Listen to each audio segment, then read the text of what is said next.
Le secteur du tourisme en plein développement au Bénin. D'ici 2030, le pays entend franchir la barre des 2 millions de visiteurs étrangers par an et ainsi doubler ses revenus liés au tourisme. Et pour mettre toutes les chances de leur côté, les autorités modernisent et agrandissent plusieurs sites. C'est le cas de Ouida, haut lieu religieux, historique et culturel situé à une quarantaine de kilomètres de Cotonou. C'est le site de la célèbre porte du non-retour dédiée à la mémoire de l'esclavage. Un reportage signé Bruno Faure pour Afrique Économie.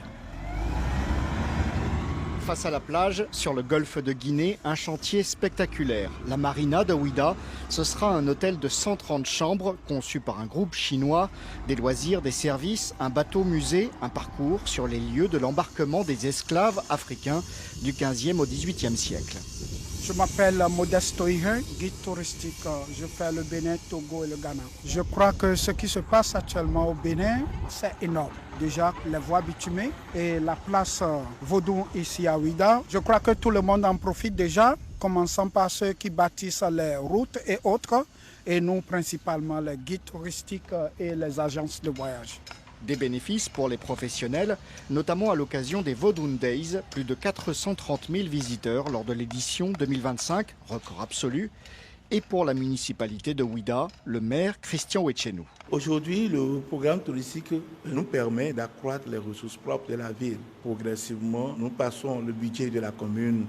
Depuis 2020, nous sommes arrivés où on était à 2 milliards de francs CFA, ce qui fait environ 3 millions d'euros.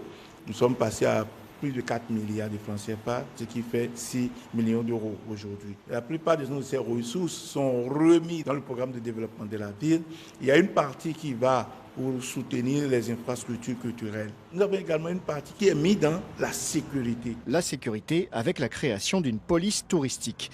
Le maire veut multiplier par 10 le nombre de lits d'hébergement, un soutien aux hôteliers et aux restaurateurs comme Clemencia D'Assouza, gérante de la cabane, quelques tables au nouveau centre culturel de la ville. La qualité des aliments, la propriété, là c'était évident. Donc il fallait rénover, il fallait faire des formations aux employés, les sensibiliser pour que quand les gens viendront, ils ne trouvent rien à dire. Il faut qu'on reçoive seulement des félicitations. Au Bénin, on a un problème et particulièrement à Ouida, les gens n'aiment pas quitter Cotonou. Donc pour avoir cette main-d'œuvre, il faut les aider. Par exemple, trouver un logement pour eux. Donc là, je sais que l'année prochaine, nous allons améliorer cette organisation. L'an prochain, 2026, la date espérée pour l'ouverture du musée international de l'histoire de l'esclavage dans le fort portugais de Ouida. Bruno Faure pour le dossier Afrique Économie de ce jeudi.